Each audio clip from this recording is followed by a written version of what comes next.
I'm reading this article and I'm loving it because it sounds like a point of pride in our community. We need to preserve as much self-esteem in our history and our culture and our communities as we can. So I think the word is out, especially about this one. So let's keep on spreading the word. Well, on another note, I think it's important, you know, I don't think there's any mural in the city that has landmark status, official landmark status. Untouchable, sure. And that's something that should be explored. Maybe we have to challenge the city regarding that, because again, you know, this Julia mosaic, it's one of the most beautiful, you know, things that I've ever done in my life. But I asked the folks who hired me to do it, how are we going to protect this? They asked me, what do you mean? I said, well, what if somebody offers you $5 million for this building tomorrow? Right. Don't tell me you're not going to sell it. You're going to sell it. And what if the owner says, you know what, later for this Julia mosaic, I'm going to tear this down, all right? So what protection does the mural have? You see? That's, you know, that's what I want to talk about, you know, the responsibility of you know, keeping actually, what I want to do something. right now, actually, because this is getting into actually what we want to talk about, which is about the community's response, and also suggestions as to how we can prevent something like this from happening in the future. Okay, so Mario, yeah, I want to say something, and all of you speak about education and preservation, and I'd like to say something that is going to be, you know, directed towards that. On 103rd Street and Park Avenue, there is a mural that nature is destroying it. Bits of, yes, it's Manny's mural. And in fact, my first mural. Yeah, and it's an incredibly large mural. The sun is bleaching the color. Hold on. The stone on the bottom is falling apart. It is an incredibly beautiful mural, and I want to say I've given tours of, it's called the East Harlem Art Walk. Kathy Benson, who is from the Museum of the City of New York, has contracted me, and I've given many art tours through there. I always stop at that mural. I always get Manuel to go there and, you know, at least introduce him, because he's depicted as a little boy in this damn mural that Manny did that's right. years ago. And on one occasion, Marina opened up the garden and we walked in, and I was able to notice things that I had never noticed before about that mural, because I was able to get a little closer to it. That mural desperately needs to be restored. When Michelangelo created the David, it was paraded through the streets of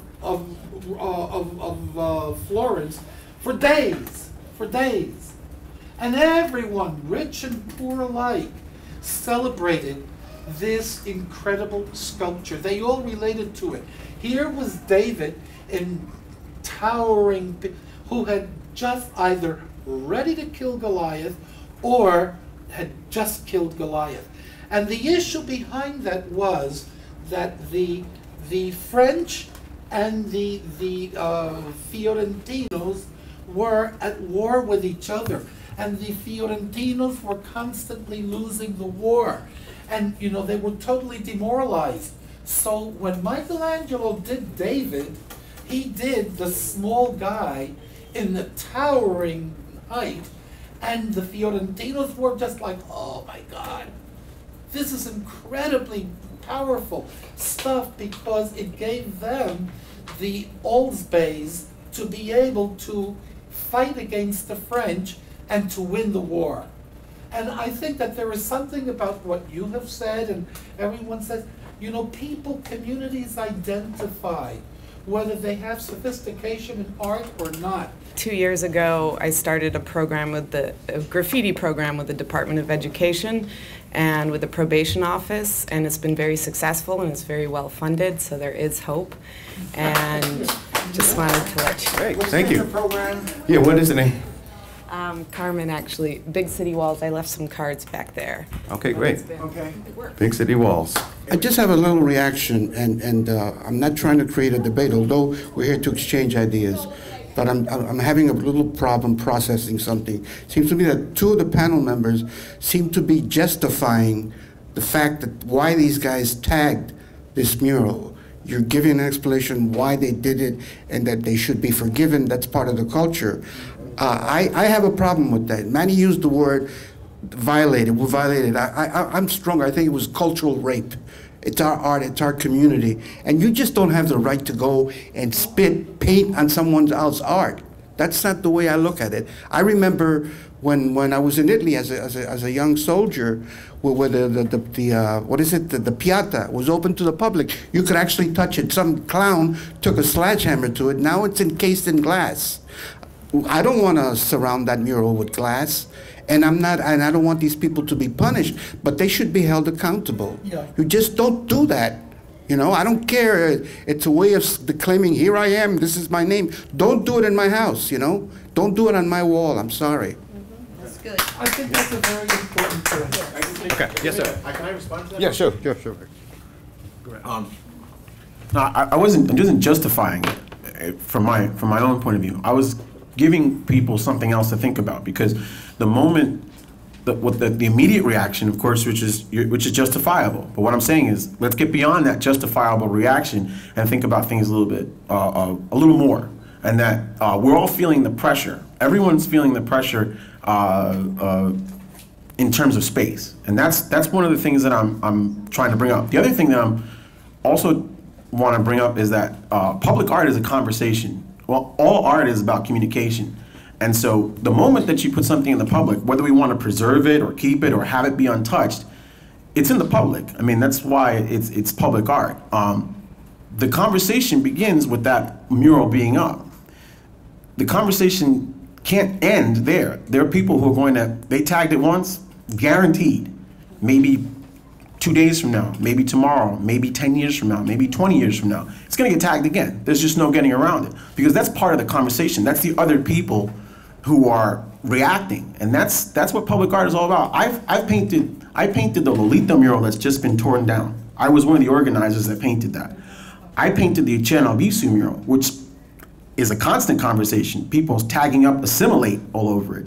I painted the Machetero mural on 110th Street and Park Avenue. These are conversations that I'm trying to have with the community. I didn't necessarily take down assimilate when it was tagged up on the Channel Bisu mural, because I wanted that conversation to happen. And so art at its basic is really communication, whether it's music or painting or dance or whatever. We're all trying to communicate with each other as human beings. So I understand your rage, but it is a conversation that's happening. I don't agree about that conversation. We can have it in words. Yes. But you come along and write something that has no relevance to what I've already put on the wall and cover my work, that's not a conversation. Especially when you're doing it under the cover of night and running away. That is definitely not a conversation. I'd like to say that that this art is more than a conversation, it's also spirituality.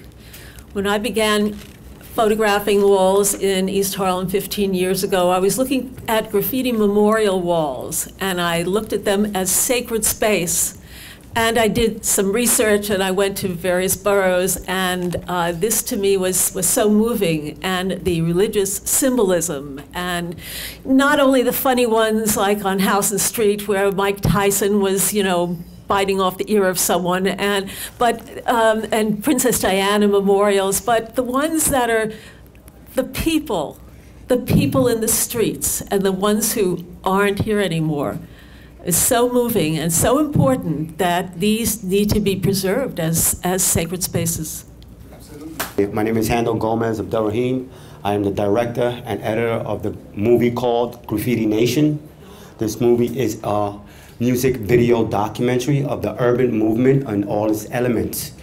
To help out what's going on here, number one, all graffiti writers should know that you're not supposed to go over anybody. That's rule number one. So yes, it is not right. Two, whoever did it can be found because the streets talk.